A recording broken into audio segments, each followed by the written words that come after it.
میں مبلغ بنوں سنتوں کا، خوب چرچا کروں سنتوں کا، ہو کرم بہر خاک مدینہ۔ الحمدللہ رب العالمین والصلاة والسلام علی سید المرسلین، اما بعد فاعوذ باللہ من الشیطان الرجیم، بسم اللہ الرحمن الرحیم، الصلاة والسلام علیک یا رسول اللہ وعلی آلک واصحابک یا حبیب اللہ، الصلاة والسلام علیک یا نبی اللہ وعلی آلک واصحابک یا نور اللہ۔ اللہ پاک کے آخری نبی رسول ہاشمی صلی اللہ علیہ وآلہ وسلم کا فرمان ہے، جس نے دن اور رات میں میری طرف شوق و محبت کی وجہ سے تین مرتبہ درود پاک پڑھا، اللہ پاک پر حق ہے کہ وہ اس کے اس دن اور اس رات کے گناہ بخش دے۔ صلو علی الحبیب صلی اللہ تعالی علی محمد۔ قال اللہ تبارک و تعالی فی القرآن الکریم، اللہ پاک قرآن کریم میں ارشاد فرماتا ہے، اعوذ باللہ من الشیطان الرجیم، بسم اللہ الرحمن الرحیم، وما خلقت الجن والانس الا لیعبدون، صدق اللہ العظیم و صدق رسولہ النبی الکریم صلی اللہ علیہ وسلم۔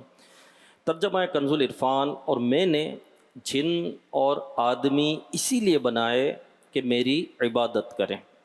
سفر کا مہینہ مبارک اور محترم ہے، جی ہاں، سفر کے متعلق تو معاذ اللہ استغفر اللہ، بعض لوگ کہتے ہیں کہ منحوس ہے، استغفر اللہ، ایسا نہیں کہنا چاہیے۔ جو بھی وقت ہے، جو بھی دن ہے، جو بھی مہینے ہیں، وہ سب میرے رب کے عطا کیے ہوئے ہیں۔ اور سفر کا مہینہ تو وہ ہے کہ مولا علی حضرت بی بی فاطمہ رضی اللہ عنہا کا نکاح جو ہے وہ سفر کے مہینے میں ہوا تھا۔ 25 سفر المظفر جو ہے اعلیٰ حضرت کا عرس ہے۔ اسی طرح 20 سفر شریف جو ہے یہ عالم اسلام کی مشہور و معروف ہستی تاجدار لاہور حضور داتا گنج بخش علی حجویری رحمۃ اللہ علیہ کا عرس پاک ہے، اور آپ جو ہے وہ حسنی حسینی سید ہیں۔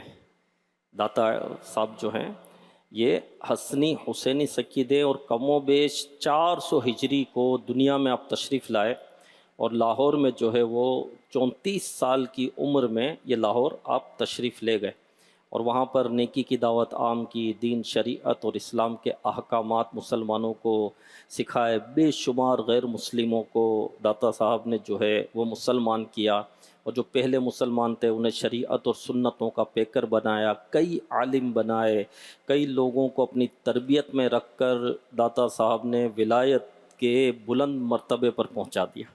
تو جو بھی ولی ہوتا ہے نا وہ عالم ہوتا ہے، غیر عالم ولی نہیں ہو سکتا۔ ہر عالم ولی ہو یہ ضروری نہیں، لیکن جو ولی ہوگا وہ عالم ہوگا، جسے دین کا نہیں پتہ، اسلام کا نہیں پتہ، شریعت کا نہیں پتہ۔ اللہ پاک جس کو ولی بناتا ہے اس کو علم بھی عطا فرما دیتا ہے۔ تو داتا صاحب بہت بڑے عالم تھے، ہمارے غوث پاک رحمۃ اللہ علیہ بہت بڑے مفتی تھے ہمارے غوث پاک، اور اس وقت ایسا مفتی اور کہیں تھا نہیں جیسے ہمارے غوث پاک مفتی تھے، اور غوث پاک جو ہے وہ سوال پڑھتے ہی جواب لکھنا شروع کر دیتے، جی ہاں، اور ایک رات سے زیادہ کوئی فتویٰ آپ کے پاس رہتا نہیں تھا۔ تو ولی جو ہے وہ عالم ہوگا۔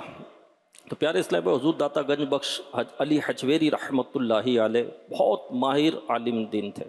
آپ نے کئی کتابیں لکھی، مگر ظاہر ہے کہ آپ کی ساری کتابیں تو نہیں مل سکی، کیونکہ پہلے ایسا تو ہوتا نہیں تھا کہ کمپیوٹر ہو، ہارڈ ڈسک ہو تو اس میں سیو ہو گئی، ایسا نہیں ہوتا تھا پہلے، تو وہ ہاتھوں سے لکھی جاتی تھی، مطلب کتابت ہوتی تھی اس میں۔ اب تو ٹائپنگ وغیرہ سارے سسٹم ہیں، وہ نہیں ہوتے تھے، تو کئی کتابیں جو ہے وہ مل نہیں سکی، لیکن ایک زبردست کتاب کشف المحجوب جو ہے یہ ملتی ہے۔ کشف المحجوب ایسی زبردست کتاب ہے کہ بڑے بڑے صوفیہ کرام اس کتاب کو باقاعدہ پڑھتے بھی تھے اور اپنے شاگردوں کو یہ کتاب پڑھاتے بھی تھے۔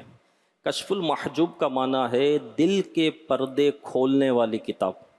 اور خواجہ نظام الدین اولیاء رحمۃ اللہ علیہ فرماتے ہیں کہ جسے پیر کامل نہ ملتا ہو کشف المحجوب پڑھ لے تو اسے پیر کامل مل جائے گا. صلو علی الحبیب صلی اللہ تعالی علی محمد توبوا الی اللہ استغفر اللہ. صلو علی الحبیب صلی اللہ تعالی علی محمد. تو پیارے پیارے اسلام میں کشف المحجوب یعنی دل کے پردے کھولنے والی کتاب میں سب سے پہلے کشف میں داتا حضور رحمۃ اللہ علیہ نے معرفت کو بیان کیا ہے. یعنی آدمی کے دل کے پردے کھولنے والی سب سے پہلی چیز جو ہے وہ اللہ پاک کی پہچان ہے. معرفت جو ہے یہ بہت اہم موضوع ہے. معرفت کہتے کس کو ہے، معرفت ملنے کے فضائل کیا ہیں، معرفت ملتی کیسے ہیں، ہم کون کون سے عملی طریقے اپنا کر درجہ عرفان حاصل کر سکتے ہیں. کشف المحجوب شریف کی روشنی میں آج ہم اسے سیکھنے کی سعادت حاصل کریں گے. یوں داتا حضور رحمۃ اللہ علیہ کا ذکر خیر بھی ہو جائے گا اور ہمیں سیکھنے کے بہت سارے اسباق بھی ملیں گے. ہم نے ابتدا میں جو آیت کریمہ سنی کہ اللہ پاک نے فرمایا وما خلقت الجن والانس الا لیعبدون، اور میں نے جن اور آدمی اسی لیے بنائے کہ میری عبادت کریں.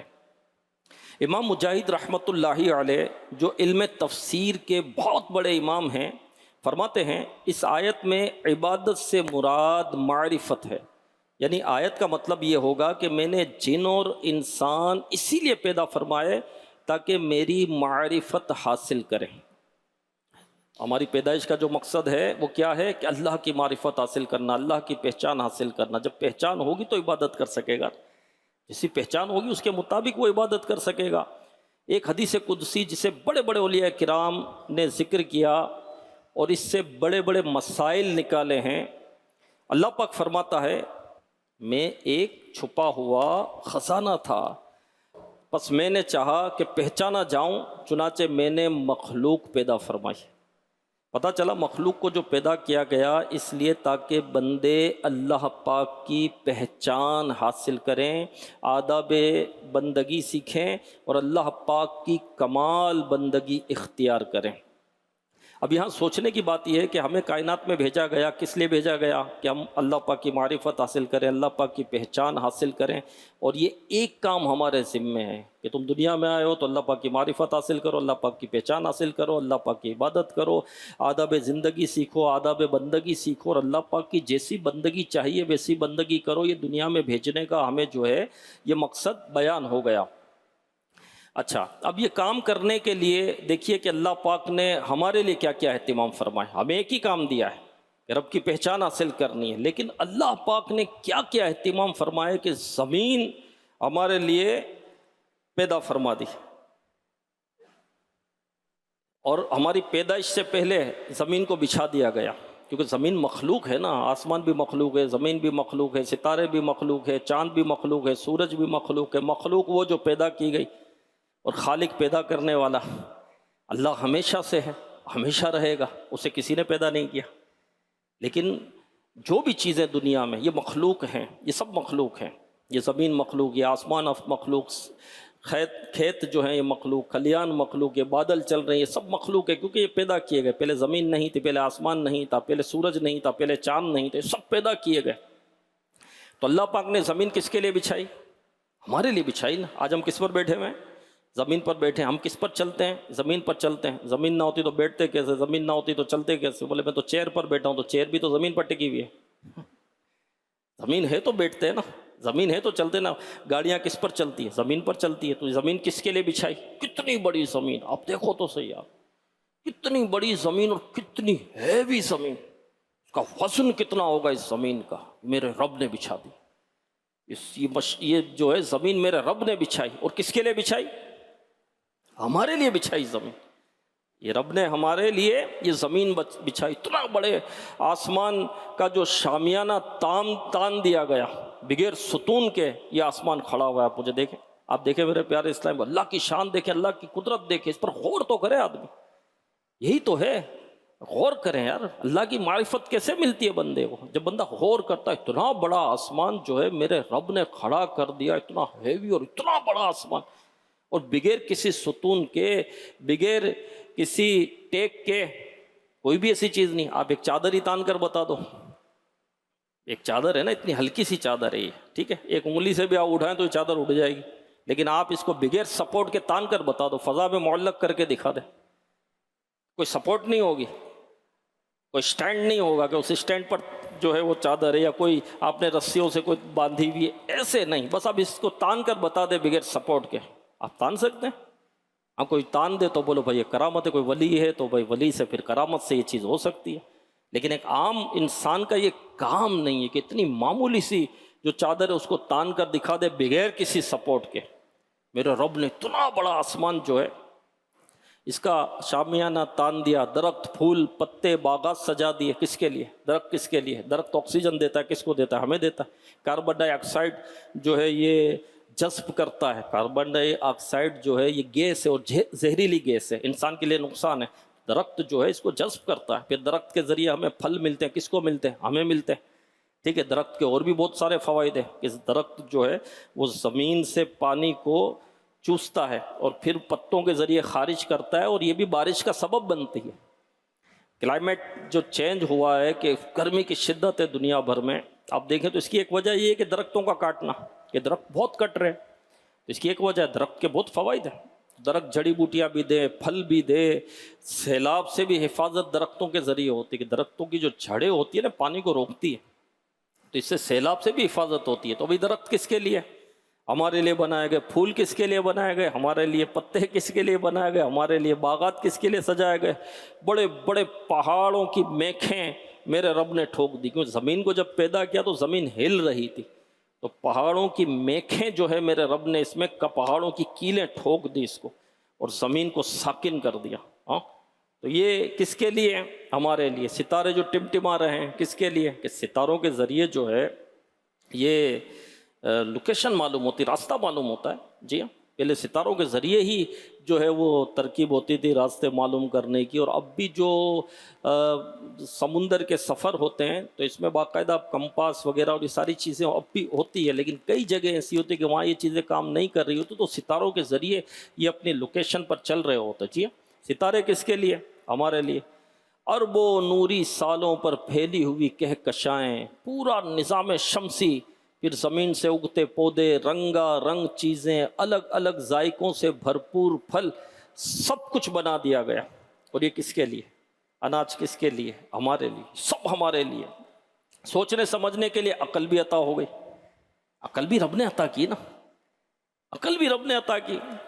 اللہ پاک کی معرفت حاصل کر کے صرف اور صرف اسی سے محبت کرنے کے لیے دل بھی عطا کر دیا گیا.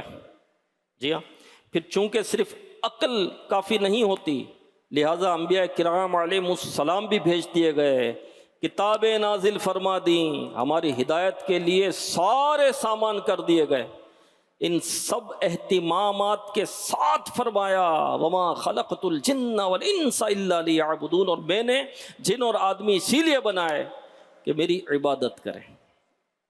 میری رب نے یعنی کائنات کا سارا نظام میرے پیارے اسلام میں کس کے لیے چل رہا ہے؟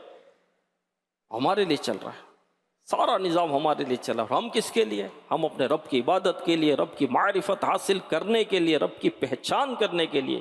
یعنی اے لوگوں، تمہاری پیدائش کا صرف اور صرف ایک مطلب ہے، قرآن پڑھو، انبیاء کرام علیہ السلام کی بات سنو، عقل کو پاک کرو، دل کو صاف کرو، اور اس ذریعے سے ہماری معرفت حاصل کرو.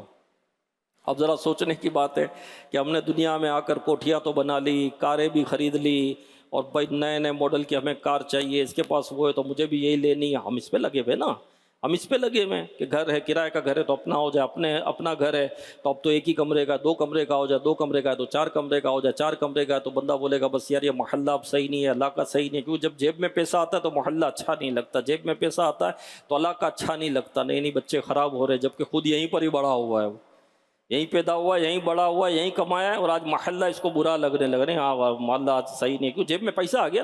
اب پوش ایریے کی طرف چلنا چاہیے، پوش ایریے میں کوئی میرا گھر ہونا چاہیے، تو بندہ اسی میں لگا ہوا ہے، بندہ اسی میں لگا ہوا ہے. کہ کوٹھیاں بنے، 1 سے 2 گھر ہو جائے، 2 سے 4 ہو جائے، اب محلے میں کام ہے تو پورے علاقے میں ہو جائے، علاقے میں تو شہر میں ہو جائے، شہر میں کام پھیل گیا تو ملک میں پہنچ جائے، ملک میں بھی کام پہنچ گیا تو بولے بس چلو ملک سے باہر ہم جو ہے وہ سپلائی کریں تاکہ پیسہ زیادہ سے زیادہ ہمارے پاس آئے۔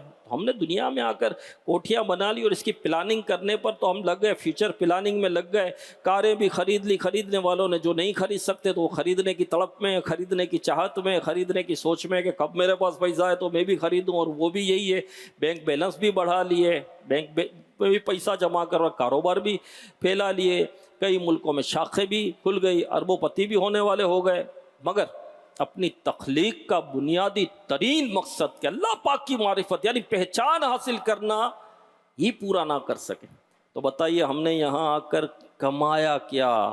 ایک شاعر نے بڑی خوبصورت بات کہی، اس جہان رنگ و بو میں آ کر گھر بنانا تھا دیوار بنا بیٹھے، یعنی اس دنیا میں آنے کا مقصد تو یہ تھا کہ دل کو پاک کرتے، اس دل کو اللہ پاک کی محبت کا گھر بناتے، اس دل کو تقوی سے بھرتے، پرہیزگاری اپناتے، رب کی پہچان حاصل کرتے، اللہ پاک کی عبادت کرتے، مگر ہم نے کیا الٹا اپنے اور محبت الہی کے درمیان، اپنے اور معرفت الہی کے درمیان دیواریں کھڑی کر دی۔ محبت دنیا کی دیوار، محبت مال کی دیوار، انا کی دیوار، تکبر کی دیوار، خود پسندی کی دیوار، میں کی دیوار، نفسانی خواہشات کی دیوار، کتنی دیواریں ہیں جو ہم نے اپنے اور معرفت الہی کے درمیان کھڑی کی ہیں۔ میرے پیارے اسلامی بھائیوں، فلک کا تجھے شامیانہ دیا، فلک کا تجھے، فلک منس آسمان، فلک کا تجھے شامیانہ دیا، زمین پر تجھے آب و دانہ دیا۔ کون عطا کر رہا ہے؟ سب کون عطا کر رہا ہے؟ میرا رب عطا کر۔ ملے آبشاروں سے بھی حوصلے، پہاڑوں میں تجھ کو دیے راستے، یہ پانی، ہوا اور یہ شمس و قمر، شمس سورج، قمر چاند، یہ پانی، ہوا اور یہ شمس و قمر، یہ موجے رواں، یہ کنارہ بھنور، یہ سردی، یہ گرمی، یہ بارش، یہ دھوپ، یہ چہرہ، یہ قد اور یہ رنگ و روپ، اور اس پر کتاب ہدایت بھی دی، نبی بھی اتارے، شریعت بھی دی، غرض کے سبھی کچھ ہے تیرے لیے، بتا کیا کیا تو نے میرے لیے۔ قرآن کریم دیکھیے ہمیں کیسے کیسے جھنجھوڑ رہا ہے، ہمیں خواب غفلت سے جاگنے اور معرفت الہی کے لیے سفر شروع کرنے کی ترغیب دلا رہا ہے۔ ہم قرآن پڑھیں تو صحیح، قرآن پڑھیں تو صحیح، قرآن کہاں پڑھا؟ اتنی ڈگریاں حاصل کر لی، ہاں، لیکن دیکھ کر قرآن پڑھنا ہمیں نہیں آتا۔ قرآن پڑھنا بھی ہے، سمجھنا بھی ہے، عمل بھی کرنا ہے۔ جب پورا قرآن ہم نے پڑھ لیا، پورا قرآن ہم نے سمجھ لیا، پورے قرآن پر ہمارا عمل ہو گیا۔ اچھا، قرآن کس کے لیے اتارا گیا؟ رائے ہدایت ہے، خوش کو تر کا بیان قرآن میں معرفت الہی ہے نا؟ مقصد تو یہی تھا نا کہ قرآن پڑھتے، سمجھتے، عمل کرتے، معرفت الہی حاصل کرتے۔ ہم نے پورا قرآن پڑھ لیا، قرآن ہمارے لیے۔ اچھا، پورا نہیں پڑھا، آدھا قرآن پڑھ لیا، سمجھ لیا، بولے میں نے 7 قرآن ختم کیے، میں نے 20 قرآن ختم کیے، تجوید کے ساتھ کیے۔ یہ کیا ہوتا ہے تجوید؟ یہ ہمیں پتہ نہیں، مخارج درست کیے تھے، سیکھا تھا، بولے اس میں بھی سیکھنا ہوتا، یہ پتہ نہیں۔ اچھا، آدھا قرآن پڑھ لیا، سمجھ لیا،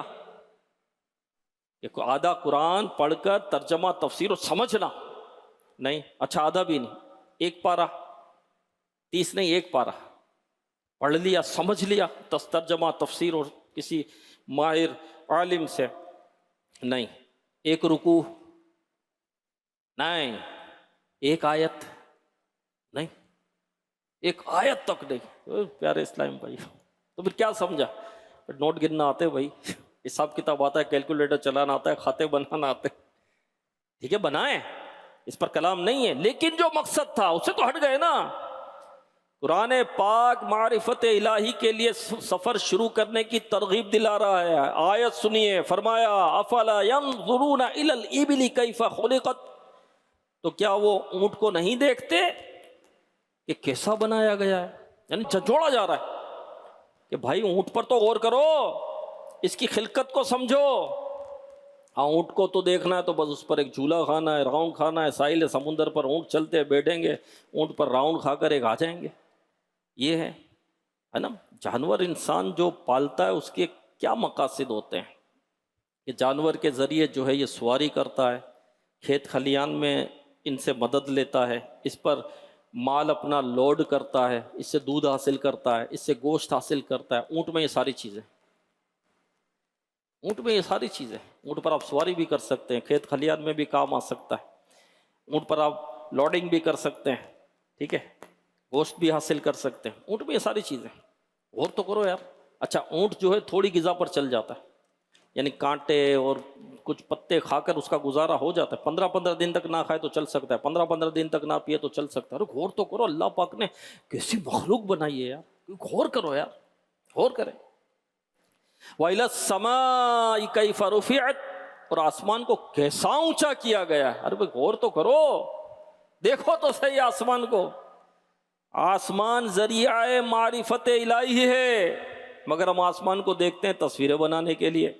دھنک یعنی کہ بارش کے بعد رینبو جب بنتی ہے تو جلدی جلدی کیمرے نکال کر، اور جو سورج غروب ہو رہا ہے، کتنا اچھا منظر ہے، سورج غروب ہو رہا ہے وہ منظر نکال، میں کھڑا ہوتا ہوں یہاں سے سورج، یہاں کھڑا ہوں کندھے کے پاس سے سورج نظر آنے، تصویر بناؤ آسمان پر۔ ہمارا یہ کام ہے، اتنا بڑا سورج، سورج 13 لاکھ گنا بڑا ہے زمین سے، 13 لاکھ زمین ہے سورج میں آ سکتی، اتنا بڑا سورج۔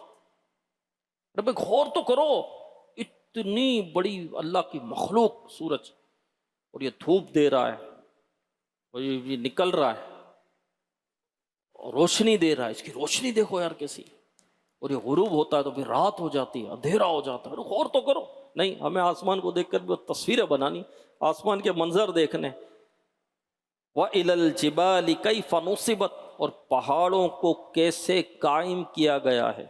ہاں پہاڑ کو دیکھے تو صحیح، ہمیں پہاڑ پہ جب کشمیر جانا ہے، کیوں جانا ہے؟ بہت پہاڑ ہے، بڑے حسین پہاڑ ہیں، بڑے اس میں درخت ہیں، بڑے اس میں جو ہے وہ جو ہے ہریالی ہے، کراسنگ ہے، وہ دیکھو وہ مزہ آتا ہے یار، بہت اچھے بھائی۔ دیکھو اور تو کوئی اتنے ہیوی پہاڑ یار، اتنے ہیوی پہاڑ ہل نہیں سکتے، یہ کون ہلا سکتا ہے ان پہاڑوں کو؟ اور تو کرو یار، جب اتنے ہیوی پہاڑ ان کو کوئی نہیں ہلا سکتا تو اللہ کے بندے تو بھی عبادت میں ایسا ہو جا کہ تجھے کوئی ہلا نہ سکے، تو بھی ریاضت میں ایسا ہو جا کہ تجھے کوئی ہلا نہ سکے، تو بھی یاد الہی میں ایسا گم ہو جا کہ تجھے کوئی ہلا نہ سکے، شیطان تجھے یاد الہی سے ہٹا نہ سکے۔ ہاں غور تو کرو، غور تو کرو۔ وَإِلَى الْأَرْضِ كَيْفَ سُطِحَتْ، اور زمین کیسے بچھائی گئی ہے۔ افسوس ہماری ساری زندگی زمینیں خریدنے میں نکل گئی، یہاں کی زمین خرید لو، وہاں کی زمین خرید لو، او بھائی آگے جا کے بہت پیسہ ملے گا، ابھی یہ نہیں سوچو جنگل ہے، آبادی بہت بڑھ رہی ہے، ہاں آج 2 لاکھ کی مل رہی ہے، 2 کروڑ کی ہو جائے گی، 2 کروڑ کی کوئی نہیں دے گا، لے کے رکھ لو، فیوچر پلاننگ۔ زمینیں ناپنے میں، زمینیں خریدنے میں، زمینوں پر لڑنے میں زندگیاں نکل گئی ہماری۔ ارے زمین معرفت الہی کا ذریعہ ہے، اور تو کرو اتنی بڑی زمین میرے رب نے بچھائی ہے، کیسی شان والا میرا رب ہے، کیسی طاقت والا میرا رب ہے، اور تم زمین پر جھگڑے کر رہے ہو، 2 گز ملنی نہیں ہے تمہیں یہاں پر، وہ بھی قبرستان میں ملے گی، ملے گی کہ نہیں ملے گی؟ کسی کی کس طرح موت آتی ہے، کوئی ڈوب کر مر جاتا ہے، دریا کے جانور کھا جاتے ہیں اس کو، کوئی جل کر مر جاتا ہے تو سب ختم ہی ہو جاتا ہے، کچھ بھی نہیں ملتا، ہاں گوشت پوشت کچھ نہیں ملتا، ہڈیاں وڈیاں کچھ نہیں ملتی ہے، ملتی ہے 2 گز زمین بھی نہیں ملتی بعضوں کا، مطلب یوں غور کریں تو۔ اولم یتفکروا فی انفسہم، کیا انہوں نے اپنے دلوں میں غور و فکر نہیں کیا؟ یعنی یہ لوگوں اپنے دلوں میں غور و فکر کا جذبہ کیوں نہیں ابھارتے؟ ان دلوں کو غفلت سے نکال کر غور و فکر کی عادت کیوں نہیں اپنا لیتے؟ کائنات بنا دی گئی، عقل بھی تمہیں دے دی گئی، قرآن بھی اتار دیا گیا، رسول بھی بھیج دیے گئے، اب غور و فکر کی عادت تو بناؤ، اور ایک ایک چیز میں غور و فکر کر کے اللہ پاک کی معرفت کے سینے تو چڑھتے چلے جاؤ۔ بندہ بولتا ہے بڑی بھوک لگی ہے، بڑی بھوک لگی ہے، بڑی بھوک لگی ہے، بھائی کھانا پکا دیا گیا، پہلے گوشت لایا، اس کو دھو بھی دیا، پکایا، بہترین پکا دیا گیا، روٹیاں بھی پکا دی گئی، تمہارے سامنے سب پکا ہوا تیار رکھ دیا گیا، کھاؤ تو صحیح۔ بندہ کھا نہیں رہا ہے، کھا نہیں رہا، توجہ کسی اور طرف ہے، بھائی سب رکھ تو دیا، کھاؤ گے تو کچھ ہوگا نا، سب تیار ہے، لیکن نہیں، اللہ پاک ہمیں غفلت کی نیند سے بیدار کرے۔ حدیث پاک میں ہے کہ بے شک گھر کی مضبوطی اس کی بنیاد میں ہوتی ہے. مثال کتنی پیاری دی اور کتنی زبردست اور عام فہم مثال دی گئی ہے کہ سمجھ میں آ جائے کہ ان پڑھ بھی سمجھ سکتا ہے اس کو کہ بھائی گھر کب مضبوط ہوگا, گھر کی دیواریں کب مضبوط ہوگی؟ جب آپ کی بنیاد مضبوط ہوگی. چھت بھی تبھی مضبوط ہوگی نا جب بنیاد ہی مضبوط. چھت کو بہترین کر لو, مضبوط کر لو, یہ ڈال دو, وہ ڈال دو, اتنا کنکریٹ کر دو, لیکن بنیادیں ہی کمزور ہیں. جس طرح گھر کی مضبوطی کا راز اس کی بنیاد میں ہے, اسی طرح دین کی مضبوطی 3 چیزوں میں ہے. اللہ پاک کی معرفت, سیکنڈ یقین, تیسرا رکاوٹ ڈالنے والی عقل. عرض کی گئی رکاوٹ ڈالنے والی عقل سے کیا مراد ہے؟ یعنی وہ عقل, فرمایا وہ عقل جو گناہوں سے روکے اور اللہ پاک کی فرما برداری کی حرص دلائے. ہماری عقل ہمیں گناہوں سے روکتی ہے, گناہوں کے مشورے دیتی ہے. ہمیں ہماری عقل جو ہے وہ عبادت کی طرف لے جاتی ہے, تلاوت کی طرف لے جاتی ہے, آخرت کی یاد دلاتی ہے, قبر کی یاد دلاتی ہے, موت کی یاد دلاتی ہے, حساب سے ڈراتی ہے, محشر کے حساب سے ڈراتی ہے, ہمیں جہنم سے ڈراتی ہے, جہنم کے عذاب یاد دلاتی ہے, یا ہمیں گناہ سجاتی ہے, ہمیں فلمیں دکھاتی ہے, ہمیں ڈراموں کی طرف لے کر جاتی ہے, ہمیں گانے بازوں کی طرف لے جاتی ہے, ہمیں جھگڑوں کی طرف لے جاتی ہے, ہمیں رشتے توڑنے کی طرف لے جاتی ہے, ہمیں ٹانگیں کھینچنے کی طرف لے جاتی ہے, ہمارے اندر حسد پیدا کرتی ہے, ہمارے اندر تکبر پیدا کرتی ہے, ہمارے اندر بغض و کینہ پیدا کرتی ہے. تو بھائی آپ کو دین اسلام شریعت پہ کب استقامت ملے گی؟ کب آپ رب کی معرفت حاصل کرو گے؟ عقل کا تو یہ حال ہے. حدیث پاک میں سننے والی بات, میرے آقا صلی اللہ علیہ وسلم نے فرمایا اگر تم اللہ پاک کی ایسی معرفت حاصل کرو جیسا اس کی معرفت کا حق ہے تو ضرور تم سمندروں پر چلو اور تمہاری دعا سے پہاڑ اپنی جگہ سے ہٹ جائیں. اللہ اکبر. یہ ہے معرفت الہی کی عظمت کہ جس شخص کو اللہ پاک کی صحیح معنوں میں پہچان نصیب ہو جائے وہ بہت اونچا مقام اور مرتبہ حاصل کر لیتا ہے. اس کی دعاؤں میں اثر آ جاتا ہے, اس کی دعا کی برکت سے انہونی بھی ہونی ہو جاتی ہے. ارے معرفت الہی تو حاصل کرو, اللہ کی معرفت تو حاصل کرو, رب کی پہچان تو حاصل کرو, رب کی بارگاہ میں حاضری تو دو. تو ساری کائنات کا مالک ہے, سب عطا کرنے والا ہے. محمود و ایاز کا واقعہ ہے. ایاز محمود کا غلام تھا, محمود بادشاہ تھا. محمود بہت نوازتا تھا ایاز کو, بہت نوازتا تھا. اب جب بادشاہ کسی کو نوازے تو دیگر کو اس سے حسد ہو جاتا ہے, تو دیگر اس سے حسد کرتے تھے اور جو ہے ایاز کی خرابیاں بیان کرتے تھے کہ یہ آپ کے سامنے بہت اچھا بنتا ہے, پیچھے سے یہ اچھا نہیں ہے, آپ کا مال چاہیے اس کو, آپ کی دولت چاہیے, آپ کی دولت پر نظر ہے, آپ کی اشرفیوں پر نظر ہے. محمود جانتا تو سب تھا. محمود نے کہا اچھا.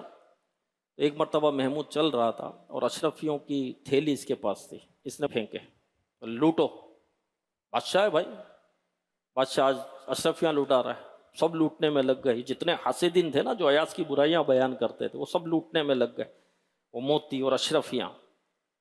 ایاز نہیں لوٹ رہا تھا, ایاز محمود کے ساتھ ساتھ چل رہا ہے. ایاز محمود کے ساتھ ساتھ چل رہا ہے, دوسرے لوٹ رہے, مال پیسہ دولت اشرفیاں.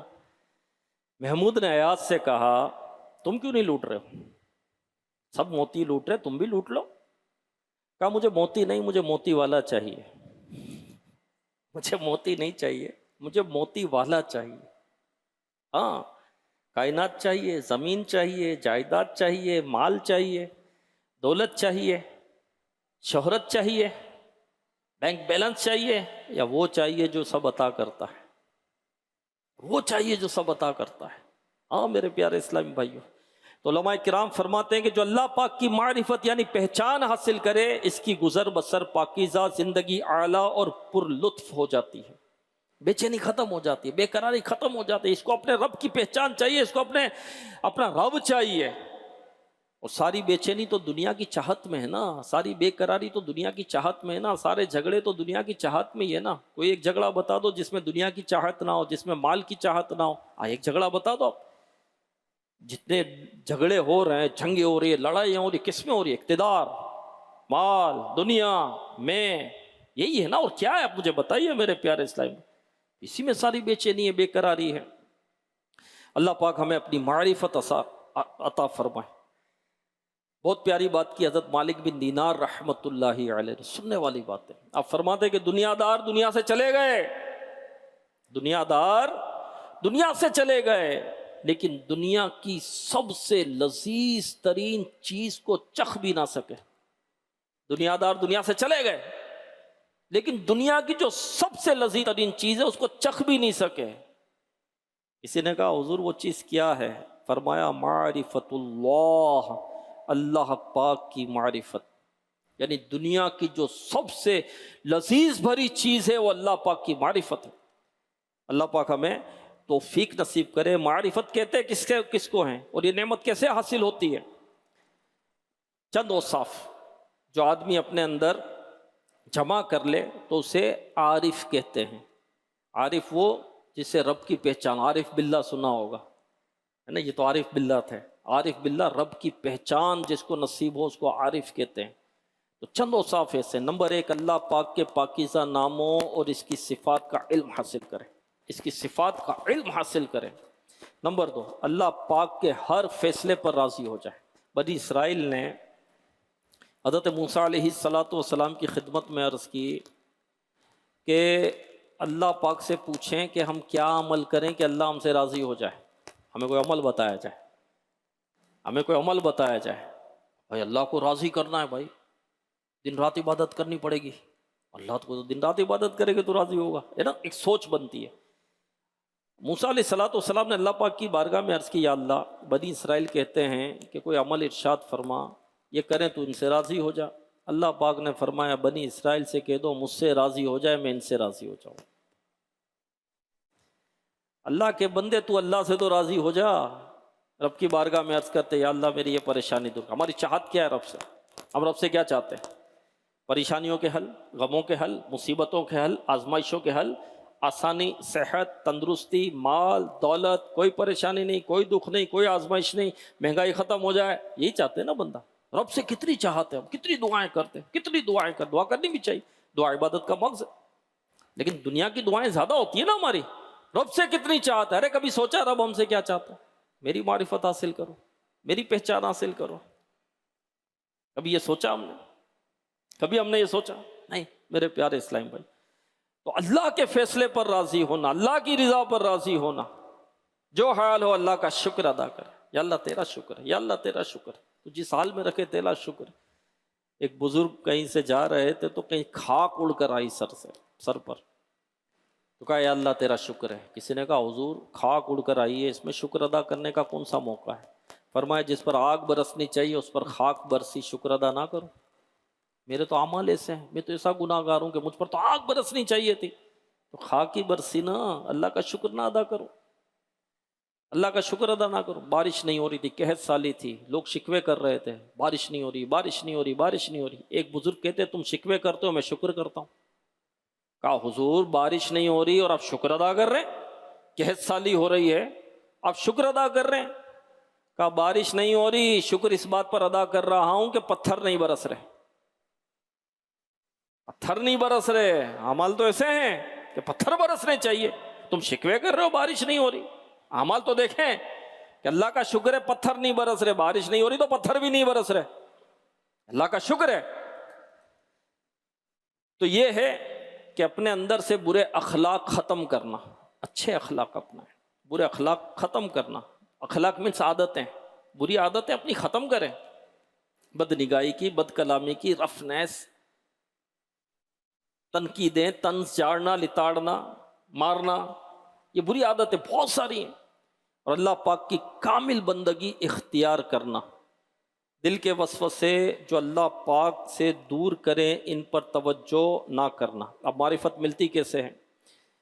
اللہ پاک کی معرفت یعنی پہچان ملتی کیسے؟ حضور داتا گنج بخش علی حجویری رحمۃ اللہ علیہ نے اس تعلق سے بہت تفصیلی کلام فرمایا۔ آخر میں نتیجہ یہ نکالا کہ اللہ پاک کی معرفت یعنی پہچان نہ تو علم سے ملتی ہے نہ عقل سے ملتی ہے۔ وہ کیسے ملتی ہے؟ اللہ پاک کی معرفت صرف اور صرف اللہ پاک کے فضل سے ملتی ہے۔ جس پر اللہ پاک فضل فرماتا ہے اس کو معرفت نصیب فرماتا ہے، اس پر سوال پیدا ہوا کہ اللہ پاک کا فضل ہم کیسے حاصل کر سکتے ہیں؟ حضور داتا گنج بخش علی حجویری رحمت اللہ علیہ اس سوال کا جواب دیتے ہوئے فرماتے ہیں جب بندہ اپنی ہستی کو مٹا دیتا ہے تو اسے معرفت ملتی ہے اور اسے معرفت حال کہتے ہیں۔ مٹا دے اپنی ہستی کو، اگر کچھ مرتبہ چاہتا ہے کہ دانہ خاک میں مل کر گلے گلزار ہوتا ہے۔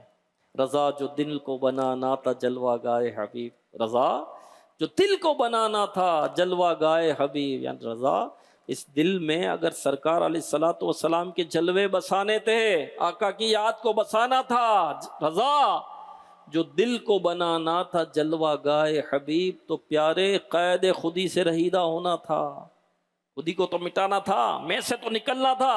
اعلیٰ حضرت ہماری تربیت فرما رہے، مطلب یہ کہ بندہ اپنی میں کو ختم کر دے تب اسے اللہ پاک کا فضل نصیب ہوتا ہے۔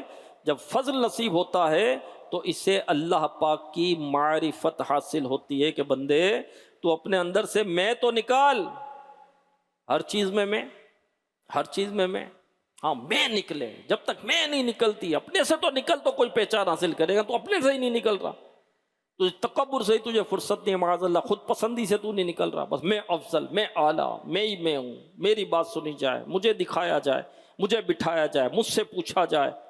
نہیں میرے پیارے اسلامی بھائی، میں سے نکلیں۔ پھلاں دا تو عطر بنا، پھلاں دا پھولوں کا تو عطر بنا، پھلاں دا تو عطر بنا، عطرا دا پھر کٹ دریا، یعنی پھولوں کا تو اتنا عطر بنا کہ پھر اس کا دریا بہا۔ پھول خوشبودار ہوتا ہے، اس کا عرق خوشبودار ہوتا ہے، تو پھولوں کا عرق بنا کر اس کا دریا بہا۔ پھلاں دا تو عطر بنا، عطراں دا پھر کٹ دریا، دریا وچ پھر رچ کے نہا، اس دریا میں رچ کے نہا۔ کیسے؟ مچھلیاں وانگو تاریاں لا، جس طرح مچھلیاں تیرتی ہے نا اس طرح اس میں تیر۔ پھلاں دا تو عطر بنا، پھولوں کا عطر بنا، اس کا دریا نکال، پھر نہ اس میں۔ کیسے نہ؟ جس طرح مچھلیاں تیرتی ہے، پھر بھی تیری بو نہیں مکتی، پہلے اپنی میں مکا، بو نہیں جائے گی، بدبو نہیں جائے گی، اپنی میں تو مکا، انا تو ختم کر، اس سے تو نکل۔ جب بندہ میں سے نکلتا ہے، انا سے نکلتا ہے، تکبر سے نکلتا ہے، پھر اس کو مقام ملتے ہیں، پھر اس کو معرفت نصیب ہوتی ہے۔ تو ابھی میں سے ہی نہیں نکلا۔